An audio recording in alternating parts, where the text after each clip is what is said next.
los ejemplos que vamos a estudiar, en realidad no se forma por el encuentro de dos rayos luminosos, sino por la prolongación de las direcciones de estos rayos luminosos. El ojo puede percibir esto y puede entonces, en un caso, como estamos viendo acá, el luminoso llega a la superficie de separación de ambos medios, la superficie espejada, y se refleja. Estos son los rayos reflejados, que en realidad lo que ingresa a nuestro sistema óptico son las prolongaciones de estos rayos reflejados, como vemos acá, la superposición de estos rayos reflejados que aparecen en este objeto representado por una flecha. El ojo puede percibir esto sin que exista una prolongación, sin que exista una superposición de los rayos incidentes que participan del fenómeno. En el caso, también acá tenemos el caso de una imagen virtual que sufre el mismo concepto, nada más que en este caso estamos hablando de un espejo y acá estamos hablando de una lente. La imagen real es una imagen formada entonces por los rayos convergentes. Perdón. Okay.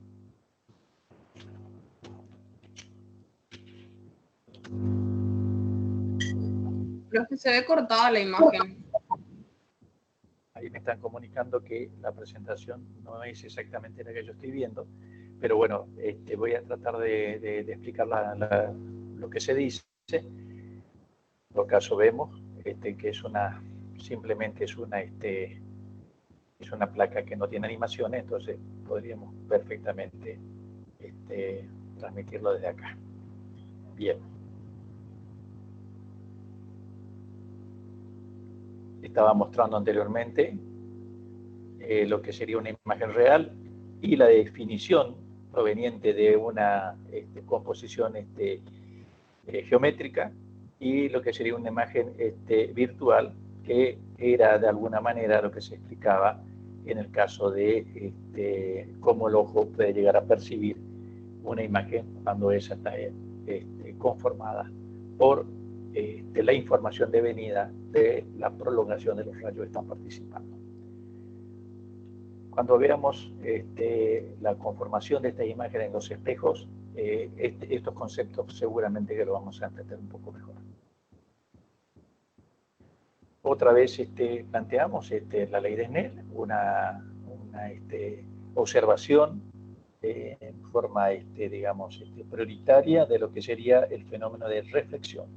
Entonces es una superficie pulida que permite que en ella se reflejen la mayor cantidad de rayos que llegan a eso. Y un espejo esférico está formado por una superficie pulida correspondiente a un casquete esférico. Es decir, tengo una esfera pulida, y acá sí yo tendría que entrar a diferenciar cuál es la superficie pulida, si es la superficie externa de esa esfera, teniendo en cuenta que el modelo habla de una esfera hueca, si es la superficie externa a la pulida o si es la superficie interna a la pulida. Eso da lugar a dos tipos de espejos, en donde la superficie interior, si la superficie interior es la pulida, estaríamos hablando de los espejos cóncavos. Si la superficie exterior es la pulida, estaríamos hablando de los espejos convexos. Los espejos cóncavos son los que tienen la posibilidad de dar imágenes no solamente reales y virtuales, sino también derechas e invertidas. En cambio, los espejos convexos siempre dan imágenes derechas, y en su inmensa mayoría, debe haber por ahí el caso que no lo vamos a comentar acá, son todas imágenes virtuales. Digamos, hay modelos matemáticos que nos hablan de una imagen real que es muy difícil de interpretar en un modelito como lo planteamos nosotros acá, y que va más allá para el desarrollo de quienes están trabajando en la parte de óptica con mayor profundidad. De igual manera, esto que lo estoy planteando aquí, nosotros lo vamos a ir viendo paso a paso con las situaciones que vamos a ir planteando. Bien. Esto que analizamos acá es una esfera es una esfera, o un casquete, es una esfera que tiene, para el caso, vamos a tomar que es una esfera que es una superficie muy pulida en su interior. Y vamos, de esta esfera vamos a tomar lo que sería este casquete esférico. Este casquete esférico, que está definido por el espacio de la superficie entre los puntos A, B y este punto B, A, B y B, nosotros vamos a determinar que va a ser el casquete esférico genérico. A partir de allí vamos a hacer algunas definiciones con respecto a quiénes son los que conforman este casquete esférico y su aplicación después en los futuros ejemplos y combinaciones cuando tengamos que definir las imágenes. Hay un eje, en principio hay un eje que es el eje principal. Ese eje principal recibe el nombre de eje óptico principal. Eso está establecido por E. Pero existen ejes secundarios, acá lo estamos planteando, como E1 y E2, que en realidad pasan por los extremos de este casquete que estamos separando del resto de la esfera. El eje secundario E1 y eje secundario E2, que tienen también su importancia en determinadas situaciones cuando las imágenes se vuelven más complejas. A ver, para dar un ejemplo, cuando nosotros nos vamos a un parque de diversiones y entramos al Salón de los Espejos, bueno, los espejos están de alguna manera diseñados para que nosotros podamos ver imágenes propias que sean, que tengan una cierta deformidad, ya sea adelgazando la silueta, engordando la silueta, en fin, aparece una serie de imágenes que hacen, digamos, al juego que nosotros estamos participando en ese momento. Es probable que en un espejo de esa naturaleza nosotros podamos identificar más de un eje principal, un eje secundario, además del principal, un eje secundario en nuestro espejo. Eso también, desde el punto de vista físico, nosotros, más allá del juego, nosotros podríamos estar hablando de las aberraciones de forma, en donde yo veo una silueta, veo una figura o una imagen de un objeto que no es exactamente la representación del objeto. Pero eso entra dentro del campo de las aberraciones geométricas que vamos a estudiar cuando veamos también, o por lo menos lo vamos a mencionar cuando veamos instrumentos ópticos. Ya adelantamos, una aberración no es un efecto deseado. Obviamente que es un problema que tiene el instrumento que me proporciona imágenes que yo en realidad no las quisiera, sí, que yo creo que las estoy viendo, pero no representan al objeto que yo estoy estudiando. Este punto que aquí aparece, que es en donde el eje óptico principal pasa por el centro, este centro nosotros podríamos llamar centro de curvatura de la esfera, es centro de curvatura óptico de cualquier casquete esférico que yo pueda plantear acá. Entonces, este eje óptico todos pasan por el centro de curvatura, pero que llegan a un punto medio entre el punto A y el punto B. Este punto que está acá recibe el nombre de vértice del espejo. Es el polo del casquete que estamos analizando. Y el radio que definió a esta esfera generatriz recibe el nombre de radiocurvatura. Acá hay un elemento más que nosotros lo vamos a estar nombrando casi permanentemente, que es la abertura o ángulo de abertura. Ángulo de abertura del espejo, también vamos a ver que las lentes tienen su ángulo de abertura. En realidad es qué tan grande puede representar esta porción del casquete esférico en la medida de que yo este punto lo vaya desplazando, al igual que que lo desplazo hacia mi derecha acá o hacia mi derecha acá, este ángulo de apertura o ángulo de abertura del espejo va a ir aumentando. Si yo desplazara el punto A hacia el vértice y el punto B hacia el vértice, bueno, la abertura de ese casquete esférico o de ese espejo va a ser menor. En el caso de que la abertura sea muy, pero muy pequeña, donde prácticamente el punto A esté casi coincidente con el vértice y el punto B casi coincidente con el vértice, estaríamos hablando de un casquete esférico de una porción muy, pero muy pequeña, en donde prácticamente ese casquete, ya nos imaginamos, podría tener un comportamiento de un espejo plano. O sea que cuanto mayor sea su abertura, estamos en presencia de espejos esféricos. Cuando menor sea su abertura, estaríamos tendiendo a un espejo plano. Son los elementos que nosotros lo vamos a trabajar y son los elementos que nosotros lo vamos a ir discutiendo y analizando a medida que hagamos el análisis también de las imágenes que se vayan formando.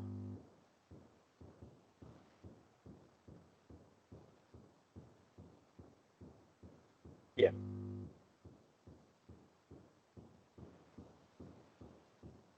Vamos a ver si es posible hacer uso de las animaciones acá.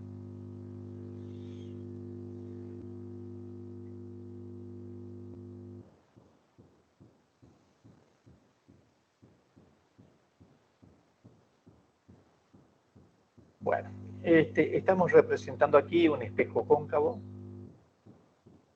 en donde la superficie pulida del espejo estamos acá frente a un casquete esférico, donde la superficie pulida es la interior. ¿Qué vemos y qué hemos analizado anteriormente? Que hay un eje óptico, que es este que está acá, hay un vértice y hay un centro de curvatura. Y voy a colocar un objeto, siempre identificamos una flecha, para ver qué es lo que pasa con la imagen cuando yo hago el traslado de la información de cada uno de los puntos que componen este objeto, qué pasa luego de haber sido sometido a la presencia de un instrumento óptico. Para mí, el espejo es parte de un instrumento óptico y puedo tomarlo como tal también si quisiera trabajarlo solamente como espejo. Yo tengo acá un objeto que es una flecha roja, vertical y orientada hacia arriba. Y lo que voy a hacer es, voy a tratar de definir los elementos geométricos. Luego voy a trabajar solamente en la parte de geometría acá, los elementos geométricos que componen este sistema sujeto a análisis. Lo que me dice es que yo puedo definir rayos que tienen un comportamiento cuando se los tiende frente a un espejo. Hay un rayo que me está diciendo que la información de la punta de la flecha es llevada por un rayo llamado rayo incidente, que llega a la superficie de separación de los dos medios, que es una superficie pulida. Sabemos que parte se refracta y parte se refleja. Yo voy a suponer que acá la reflexión es total, entonces yo no voy a tener prácticamente no voy a tener este rayo refractado. Yo solamente analizo la reflexión. Cuando yo digo eso, que hay un rayo que ingresa, que llega paralelo al eje óptico principal, se va a reflejar por un punto que después vamos a ver que es un punto muy peculiar que nosotros llamamos foco. O sea que el rayo 1, que es paralelo al eje principal, se refleja pasando por el foco. Un rayo que pasa por el foco y llega al dispositivo, en este caso un espejo, se refleja en forma paralela al eje principal. Otra vez, el 1 paralelo se refleja por el foco. El 2 pasa por el foco, se refleja en forma paralela. Fíjense que en este sistema, puedo observar de que hay un lugar, que es este que está acá, en donde los rayos reflejados se cruzan. En este punto, ahí puedo observar que la reflexión del rayo 1 y la de 2 se encuentran, se cruzan. Es decir, que es un punto característico ya de mi sistema a ser considerado. Voy a tomar otra posibilidad, que es que todo rayo central se llama este, porque pasa por el centro de curvatura, se refleja sobre sí mismo. O sea que todo rayo central se refleja sobre sí mismo. Y fíjense que este punto que está acá, que yo ya lo había anticipado, en donde también coincide el rayo 3, es un punto en donde yo puedo decir que la información de la punta de la flecha se encuentra acá. Y lo puedo hacer para cada uno de los puntos que conforman la flecha. Yo no voy a hacer, porque son infinitos puntos, solamente voy a decir que la información del extremo de la flecha fue llevada a este punto que está acá. Y como sé que el objeto era una flecha vertical, también hablo acá de que hago la traza de una flecha vertical. Nada más que acá está orientada hacia abajo. Esto es lo que nosotros definimos como imagen de este objeto cuando este objeto se enfrenta a un espejo cóncavo. Rayo paralelo, rayo que pasa por el foco y rayo que pasa por el centro. Este es un espejo convexo. ¿Qué significa esto? Que la superficie pulida es la superficie externa. El casquete esférico seleccionado acá tiene una superficie pulida que es la externa. ¿Y qué voy a hacer? Defino otra vez los mismos elementos que había definido antes. Acá hay un eje óptico, hay un centro de curvatura, hay un vértice y hay un foco. Yo voy a colocar un objeto que está representado por una flecha que esté frente a este espejo, que es un espejo cóncavo. Y voy a recordar lo que habíamos dicho anteriormente. Todo rayo que ingresa o llega al espejo en forma paralela, algo con el foco tiene que pasar. Algo, ya vamos a ver. Todo rayo que viaje en la dirección del foco tiene que ser reflejado en forma paralela. Y todo rayo central tiene que ser, a su vez, reflejado sobre sí mismo. Eran los preceptos que teníamos en el modelo anterior. Nada más que acá va a cambiar un poquito la historia. Todo rayo que pasa por el eje principal se refleja como si proviniera del foco. Es decir, que en el caso anterior nosotros pensábamos que llegado acá se reflejaba por el foco. Acá se refleja, este es el rayo reflejado, como si proviniera del foco. Vamos a ver el segundo caso. Todo rayo que asuma la dirección del foco se va a reflejar en forma paralela. Y vamos a ver el tercer caso.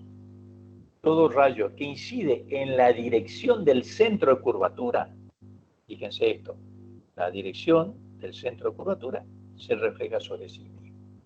Es evidente de que la marcha de rayos, que así se llama este conjunto de rayos incidentes y rayos reflejados, en un espejo convexo es un poco más complejo de lo que sería en un espejo cóncavo. Hasta acá solamente analizamos cómo se traslada la información que llega hasta el espejo y cómo con esa información yo voy a presumir de que puedo llegar a conformar una imagen del objeto que está siendo tratado en este momento. Voy a retomar otra vez el caso de los espejos cóncavos y voy a ir haciendo algunos análisis que tienen que ver ahora con el aumento que debo esperar respecto a qué es lo que yo tendría que presumir en el caso de que un espejo se encuentre a determinadas distancias del espejo en donde yo estoy haciendo la evaluación. Para eso, acá hay una forma de expresar el aumento, y ya empezaremos también con algo que dice el sentido común. Cuando yo hablo de aumento, estoy haciendo una comparación entre dos entidades. ¿Qué tan grande es una con respecto a la otra? Cuando yo hablo del aumento, entonces estoy diciendo qué tan grande es la imagen respecto al objeto en donde yo estoy haciendo la valoración. Sin ir muy lejos, yo, mirando esta figura, podría decir que el aumento acá es negativo, o es menor. El negativo ya vamos a ver que tiene otro significado cuando yo hable de la ecuación del aumento. Yo diría que acá yo tendría una imagen de menor tamaño, sería más chica con respecto al objeto. Y no solamente que la imagen es más chica, sino que yo debiera esperar de que la imagen es una imagen invertida respecto al objeto que estoy haciendo el análisis. Entonces, rápidamente acá yo podría decir lo siguiente. Según la traza y el análisis geométrico, tengo una imagen de menor tamaño y además invertida. Eso tengo que traducirlo después en una ecuación. Como la imagen y el objeto están vinculados con la distancia que existe entre el objeto y el espejo, la imagen y el espejo, he de esperar que yo pueda hacer esta relación de comparación por medio de la posición que toma el objeto y toma su imagen respecto a el espejo, sí, de la superficie del espejo que lo estoy analizando. Ahí aparece otra vez una nueva simbología y nuevamente aparecen elementos que me van a servir para definir el aumento. De hecho, si yo tuviera que decir qué es lo más importante que tengo que tener claro cuando analizo esta asignatura o esta parte de la asignatura, la pregunta ineludible es: hábleme del aumento. Es decir, usted tiene un sistema y hábleme del aumento de un objeto utilizado o analizado con ese sistema. Y ahí yo tendré que explicar cómo es el aumento real y cuál es el aumento lateral, que es lo que vamos a analizar ahora. De hecho, el aumento real tiene que ver con la comparación de I', que es la valoración que tiene en centímetros, en metros, en lo que fuera, la imagen respecto a I, que es en definitiva el valor que asume en metros, centímetros, milímetros el objeto. Pero también vamos a ver que aparecen dos nuevas componentes de esta discusión, que es la distancia P, que es la distancia donde se encuentra el objeto al vértice, y la distancia Q, que es donde se sitúa su imagen respecto al vértice. Una aclaración también que van a ver ustedes en los libros es que siempre que estamos trabajando espejos esféricos, siempre, aunque no se diga, pretendemos que el espejo sea de pequeña abertura. Es decir, que esto que estamos viendo acá es muy exagerado para lo que nosotros estamos analizando, pero en definitiva viene bien para que nosotros tengamos perfectamente identificado cuando tratamos espejos cóncavos y convexos. Pero el tema de trabajar con espejos y lentes de pequeña abertura tiene que ver con el concepto de las aberraciones, que algo de esto ya le había comentado anteriormente. Bien. El tamaño del objeto es el segmento que dice acá, OA, que es I. El tamaño de su imagen es I'. No, lo que se hace acá es una comparación.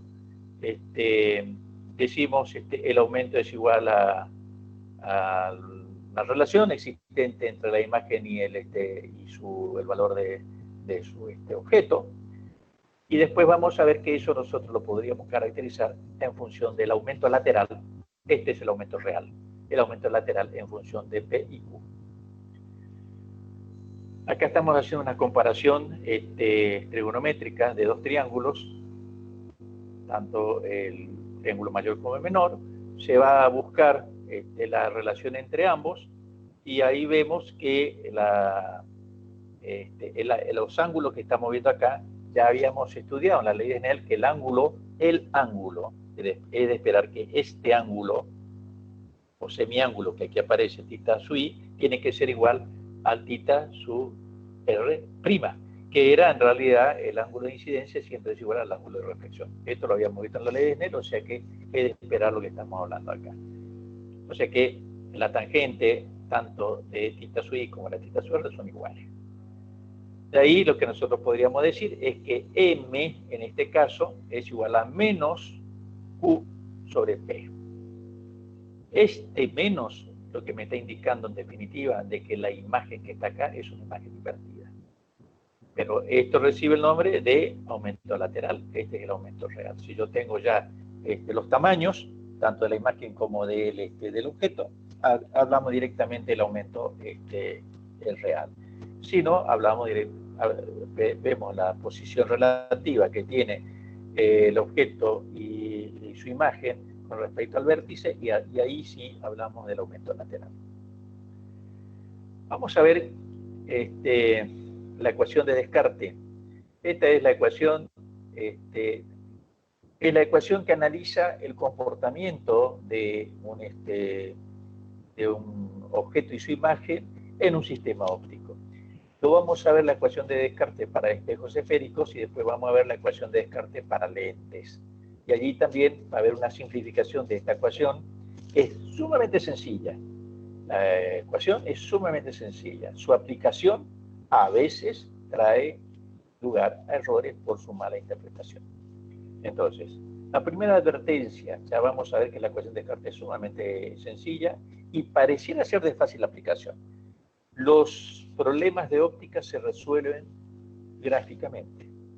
Si yo tengo una idea de cómo va a evolucionar la marcha de los rayos en un sistema óptico, ya sé o ya voy a tener, ya voy a poder predecir si la imagen va a ser derecha invertida, si la imagen va a ser mayor o menor, de menor tamaño que el objeto. Eso se hace con dos trazos, que son el uso de el uso en el problema de dos trazos, de dos rayos principales, ya sea el paralelo o el que pasa por el foco o el que pasa por el centro de curvatura. Acá se utiliza otra vez, esto no es un rayo principal, pero sí sirve para que nosotros podamos hacer la deducción de la ecuación de Descartes. Acá ya aparece P, aparece Q, aparece el foco, nuevamente aparece el aumento. Esto nosotros lo habíamos visto anteriormente y vamos a tratar de deducir una ecuación que vincula los valores de Q, P y el foco para que nosotros podamos, a través de esa ecuación, llegar a una expresión que me permita el diseño de un instrumento óptico tan sencillo como un espejo. Bueno, acá está el paso a paso de cómo se llega y se compara. Solamente estamos comparando estos dos triángulos y sus propiedades trigonométricas, geométricas. Acá está, bueno, igualamos, ya también habíamos visto la posibilidad de igualar estos ángulos, porque acá el ángulo alfa es opuesto por el vértice para estos dos triángulos que estamos analizando, y de allí el paso a paso para llegar a la ecuación de Descartes, que es igual a 1 sobre P más 1 sobre Q es igual a 1 sobre F. Esta ecuacioncita que aquí aparece suele traer muchos dolores de cabeza cuando uno no la aplica correctamente. ¿Por qué? Porque esta ecuacioncita implica también la presencia de signos positivos y negativos, que no es lo mismo, todos sabemos, sumar que restar. Al margen de esta ecuación, que es una ecuación general, cuando hagamos la aplicación de la misma, que seguramente lo van a hacer en el coloquio, te van a advertir en qué momento van a utilizar los valores positivos y negativos, tanto de P, de Q y de F.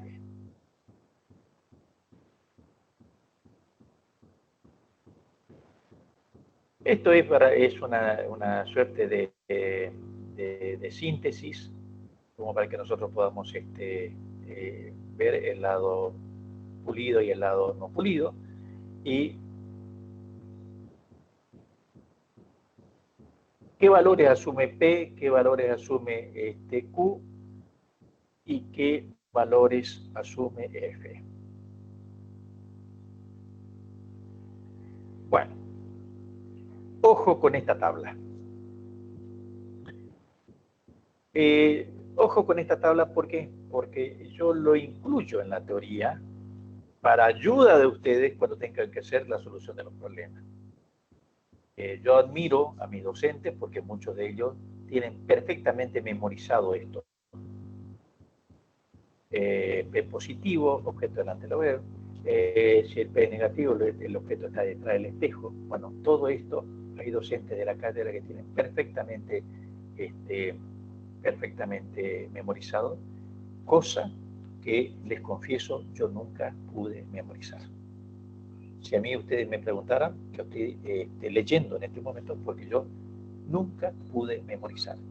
¿Cómo yo resolví esta cuestión? Haciendo una gráfica. Pongo, represento al espejo, pongo el vértice, el foco al centro de curvatura, ubico al objeto con dos trazos, yo ya sé si la imagen es real, virtual, si es mayor, menor, si es real, digamos, de derecha invertida. Me acostumbré así, me enseñaron así y nunca tuve problemas. Siempre pude resolver bien la aplicación de la ley de Descartes. Ahora, si ustedes memorizan esto, seguramente también van a resolver. Ahora, yo les preguntaría al día del examen final, a ver si ustedes se acuerdan, y es muy probable que no se acuerden. Porque fíjense que es muy parecido, y bueno, pues, algunos con una memoria prodigiosa, a las cuales suelo felicitar, porque he tenido alumnos que sí se han acordado, es una forma de estudiar y es una forma de fijar los conocimientos. Yo me inclino por hacer un grafiquito y dos trazos. Hay gente que se inclina por memorizar.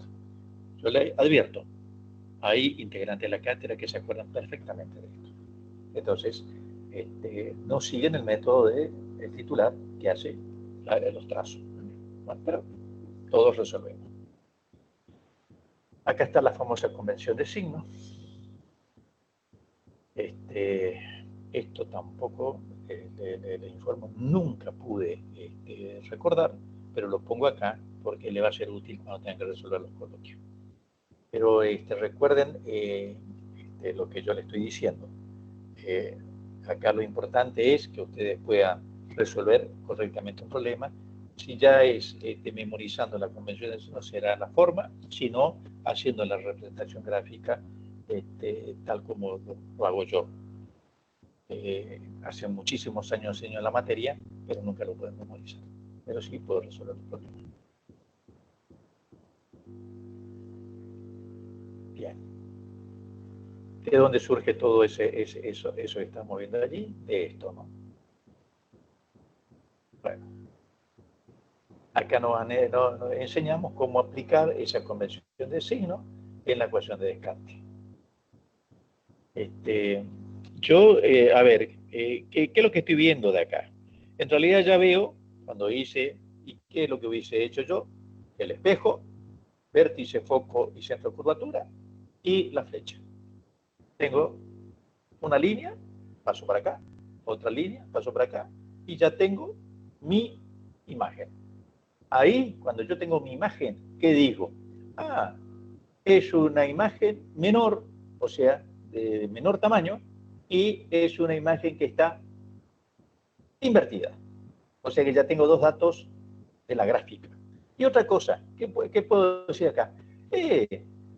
La distancia P, o el valor de P, tiene el mismo signo que Q y el mismo signo que F.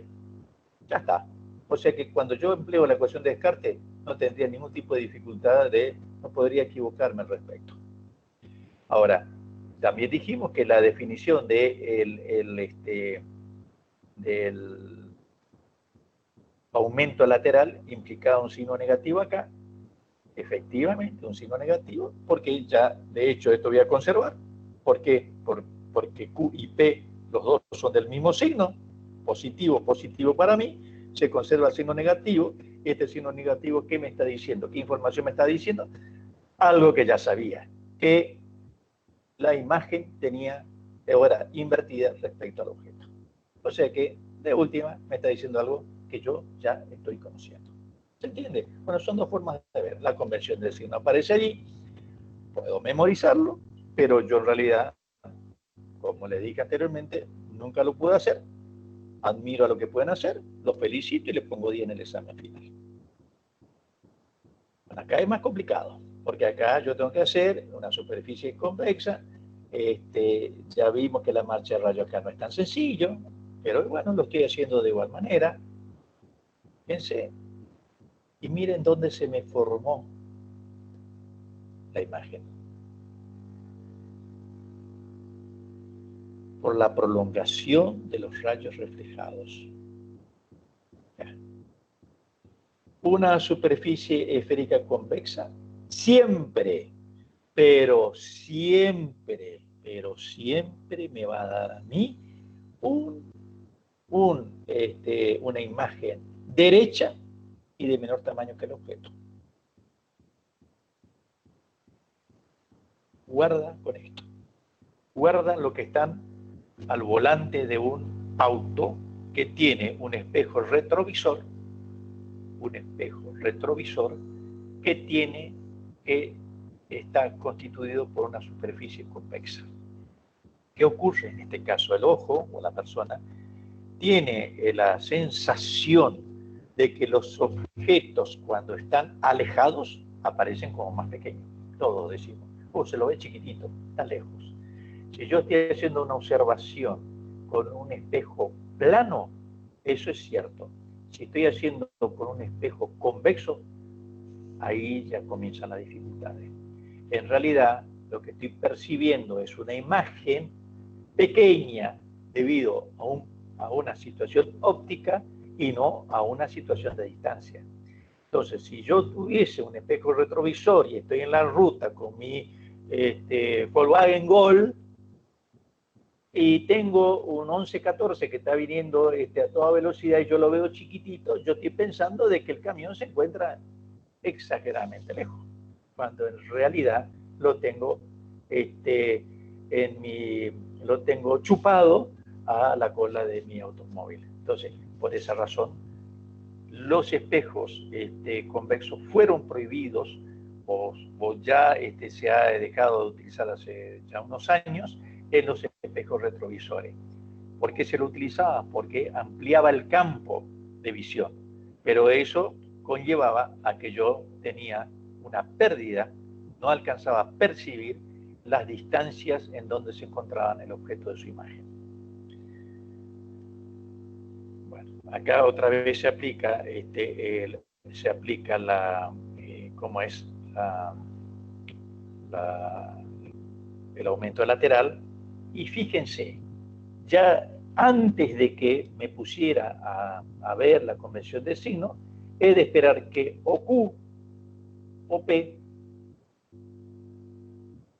o F, veremos después, tiene que tener un signo distinto, tiene que ser negativo, para que con este negativo de la ecuación a mí me termine dando el aumento lateral positivo. Porque si esto es positivo, estoy diciendo que la imagen es derecha respecto al objeto. Es decir, que acá, sin conocer cómo va a ser el signo que asuma Q, P y F, yo ya estoy diciendo, la imagen es virtual, porque se hizo con la prolongación de los rayos, la imagen es menor, porque ya lo estoy viendo que es menor, y además la imagen es derecha respecto al objeto. No es que estoy conspirando con la memoria de la gente que quiera memorizar la convención del signo, sino simplemente que estoy diciéndole que muchas veces es más sencillo ponerse a analizar 3 líneas o 4 líneas antes de memorizar tantas cosas que después nos olvidamos. Ahí está la famosa convención de signos y su aplicación. Bueno. Vamos a ver el tema de la formación de imágenes de un espejo, cóncavo cuando tengo un objeto que se va trasladando. A ver, voy a ubicar un objeto que se vaya aproximando al espejo, que se vaya aproximando al vértice, que se vaya aproximando a la superficie espejada. Es decir, que voy a empezar el análisis por un objeto que se encuentra más allá del centro de curvatura hasta posicionarse entre el foco y el vértice. Esa es la experiencia que pretendo hacer ahora acá. Y vamos a ir viendo que las imágenes van a ir cambiando de tamaño y de posición también.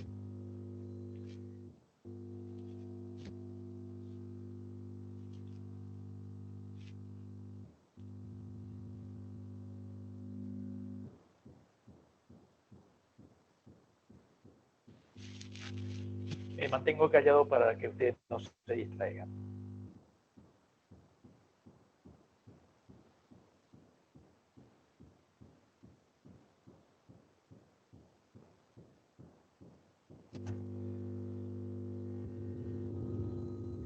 Voy a repetir.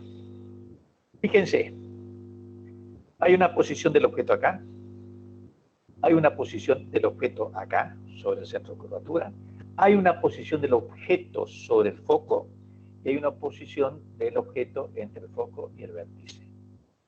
Vamos a ver y vamos a anticipar qué va a ocurrir acá. Cuando yo tengo un objeto más allá del centro de curvatura, voy a tener una imagen de menor tamaño, como tuvimos, real, porque se produce por la reflexión de dos rayos luminosos. Va a ser un objeto acá y una imagen real de menor tamaño invertida. Cuando yo me sitúo sobre el centro de curvatura, voy a tener una imagen real del mismo tamaño que el objeto situado también en el centro de curvatura. Cuando yo me sitúe en un espacio entre el centro de curvatura y el foco, por ejemplo acá, voy a tener una imagen real invertida de mayor tamaño que la del objeto que estoy analizando. Cuando me sitúe en el foco, mi imagen se va a formar en el infinito. Van a ver que los rayos que de producto de la reflexión van a ser prácticamente paralelos y la imagen se forma en el infinito. Y a partir de aquí, para allá, a medida que yo me aproxime al vértice, estaríamos casi aproximándonos a lo que sería una situación de un espejo plano. De igual manera, la imagen que se vaya